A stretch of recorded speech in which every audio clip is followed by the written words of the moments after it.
Hello दोस्तों, मैं Arvind Nora स्वागत करता हूं अपने यूट्यूब चैनल रसायन क्लासेस में। आज के वीडियो हम डिस्कस करेंगे टाइप्स ऑफ डिस्टिलेशन के बारे में कि डिस्टिलेशन कितने टाइप्स के होते हैं। ठीक है, तो आइए स्टार्ट करते हैं। तो सबसे पहले टाइप्स ऑफ डिस्टिलेशन देखेंगे, उसके बाद हम एक डिस्टिलेशन के बारे में डिस्कस करेंगे।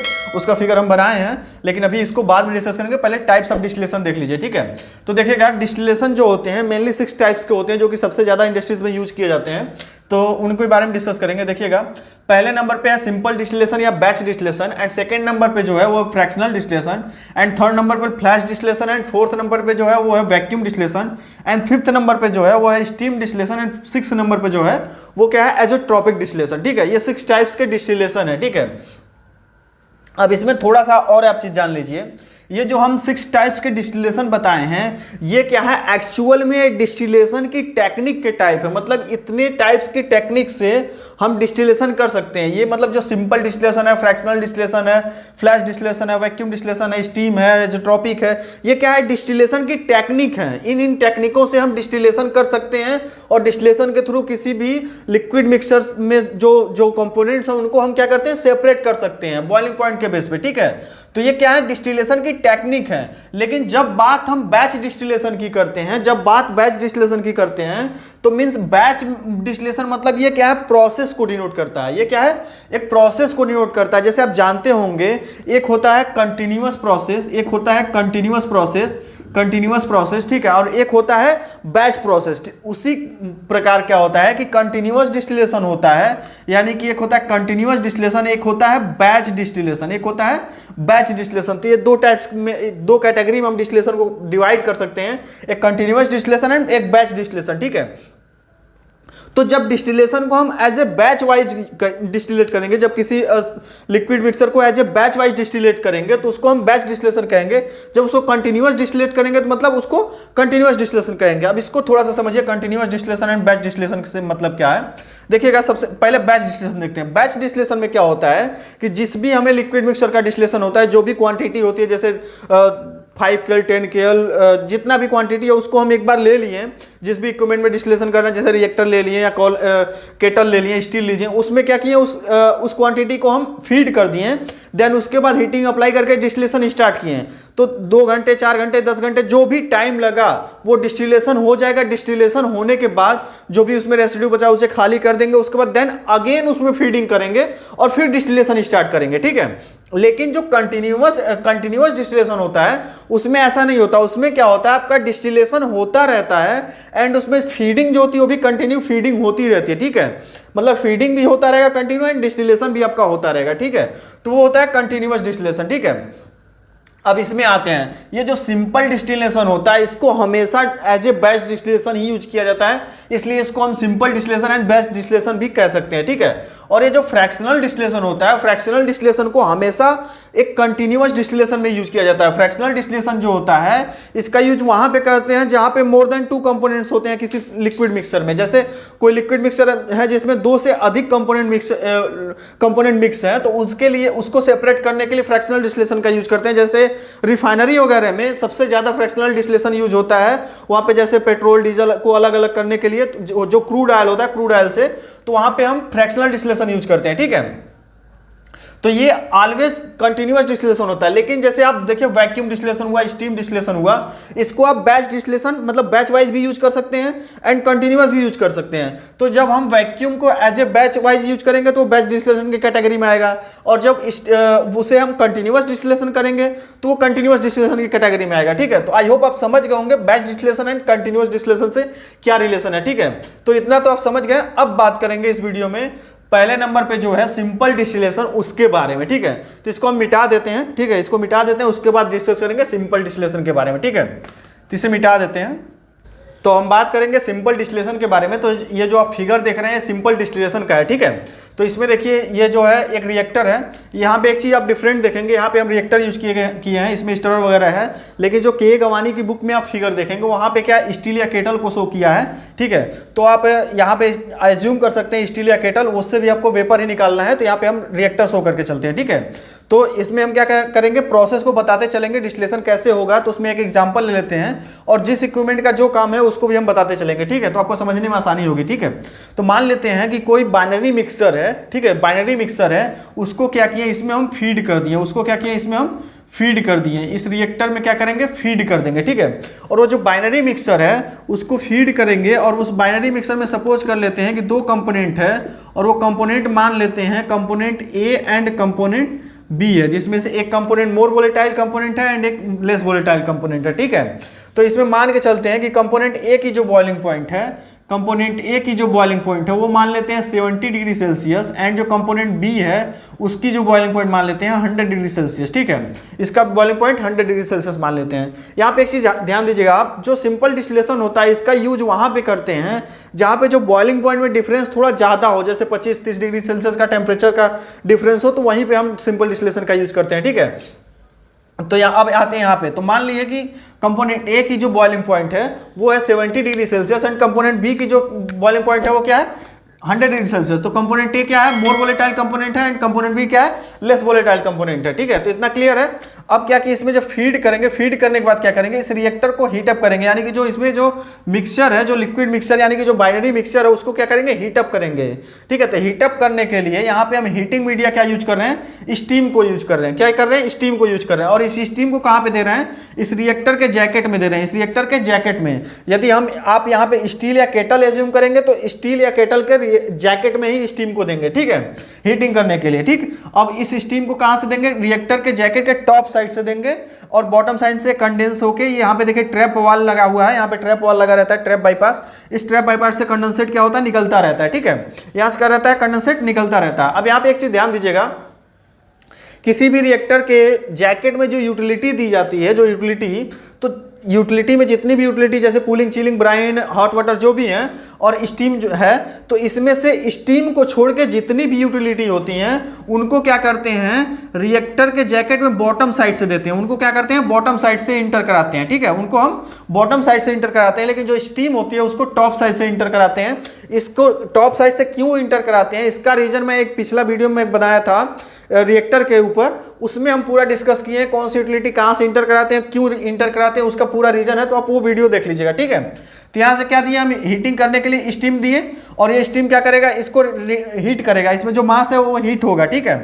तो ये जो मिक्सचर है, इसमें बाइनरी मिक्सचर वो हीट होगा, तो जब इसका टेम्परेचर, इस मिक्सचर का जो टेम्परेचर है जब 70 डिग्री सेल्सियस पहुंचेगा, तो वो वहां पे क्या होगा, कंपोनेंट ए जो मोर वोलेटाइल कंपोनेंट है, जो क्या है, मोर वोलेटाइल कंपोनेंट है, वो क्या होगा, बॉयल होना स्टार्ट होगा, उसकी बॉइलिंग स्टार्ट होगी, ठीक है। तो यहाँ पे जब वो बॉइलिंग स्टार्ट होगी ए कंपोनेंट की, तो उसके वेपर बनने स्टार्ट होंगे, उसके वेपर्स फॉर्म होंगे, और वो वेपर अपवर्ड डायरेक्शन में यानी कि ऊपर की ओर क्या करेंगे, उठेंगे, वो वेपर ऊपर की ओर उठेंगे, और ऊपर की ओर उठते हुए इस वेपर कॉलम के थ्रू कहाँ जाएंगे, कंडेंसर में जाएंगे। कहाँ जाएंगे, कंडेंसर में जाएंगे, ठीक है। अब यहाँ पे थोड़ा सा वेपर कॉलम के बारे में देखते हैं।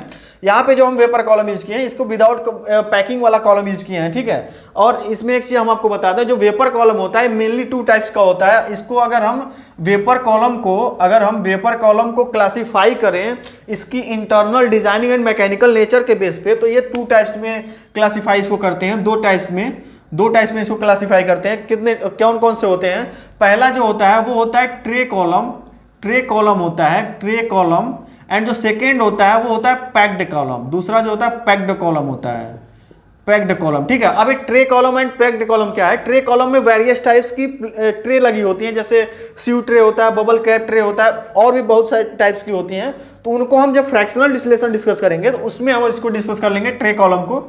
एंड जो पैक्ड कॉलम होता है ये 2 टाइप्स का होता है। इसमें क्या होता है, एक रेंडम पैकिंग होती है, एक स्ट्रक्चर पैकिंग होती है।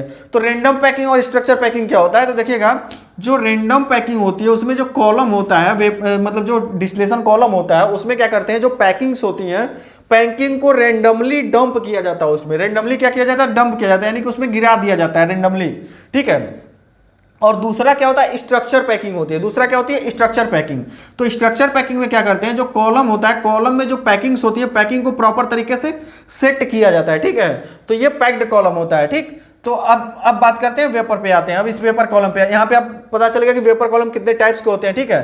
तो यहाँ पे जो सिंपल डिस्टिलेशन है, यहाँ पे आप या तो विदाउट पैकिंग वाला कॉलम यूज कर ले, या तो आप पैक्ड कॉलम भी यहाँ पे यूज कर सकते हैं। पैक्ड कॉलम में या तो स्ट्रक्चर पैकिंग या तो आप रेंडम पैकिंग वो आप यूज कर सकते हैं, ठीक है। और कहीं कहीं पे यूज भी होता है, कहीं पे विदाउट पैकिंग का भी यूज होता है, ठीक है। तो यहाँ पे हम विदाउट पैकिंग का एज्यूम करके चलते हैं, ठीक है। तो यहाँ पे हम मान लेते हैं विदाउट पैकिंग वाला कॉलम है, ठीक है। अब इस कॉलम से वेपर क्या होगा, ऊपर की ओर उठेगा और ऊपर की ओर उठते हुए यहां से आएगा कंडेंसर में। ठीक है, अब एक कंडेंसर क्या है, अब समझते हैं थोड़ा कंडेंसर के बारे में। कंडेंसर कैसे वर्क करता है, क्या होता है। अब कंडेंसर जो है इसको आप देख, फिगर से आपको पता चल रहा होगा, एक ये एक्चुअल में एक shell and tube type heat exchanger है। ठीक है, ये एक्चुअल में क्या है, shell and tube type heat exchanger ही है, लेकिन यहाँ पे इसको हम कंडेंसर बोल रहे हैं। तो कंडेंसर बोलने का रीजन क्या है, तो पहले आपको ये समझना होगा कि कंडेंसर एंड हीट एक्सचेंजर में डिफरेंस क्या होता है। ठीक है, कंडेंसर एंड हीट एक्सचेंजर में डिफरेंस क्या होता है, तो इसमें जो डिफरेंस होता है वो जान लीजिए। कंडेंसर एंड हीट एक्सचेंजर में डिफरेंस होता है, तो जो हीट एक्सचेंजर होता है, उसमें क्या होता है, वो सेंसिबल हीट को रिमूव करता है एंड उसमें क्या ओनली हीट ट्रांसफर होगी, उसमें ओनली हीट ट्रांसफर होता है। एंड जो कंडेंसर होता है, कंडेंसर में लेटेंट हीट रिमूव होती है एंड ये क्या करता है, हीट ट्रांसफर के साथ साथ फेज चेंज भी होता है। ठीक है, तो इसको हम आप सिंपल लैंग्वेज में बोल सकते हैं कि कंडेंसर में हीट ट्रांसफर के साथ साथ फेज चेंज भी होता है एंड जो हीट एक्सचेंजर होता है उसमें ओनली हीट ट्रांसफर होती है। ठीक है, तो ये डिफरेंस होता है, इसका मेन डिफरेंस होता है कंडेंसर एंड हीट एक्सचेंजर का। बाकी कंस्ट्रक्शन तो दोनों की सेम ही होती है, ठीक है। तो यहाँ पे क्या कर रहा है, ये जो हीट एक्सचेंजर है यहाँ पे एक्चुअल में क्या कर रहा है, फेज चेंज कर रहा है, क्योंकि वेपर क्या है, वेपर फॉर्म एक गैसियस फॉर्म है एंड उसके बाद ये क्या लिक्विड फॉर्म में आ रहा है, यहाँ हमें कलेक्शन मिल रहा है।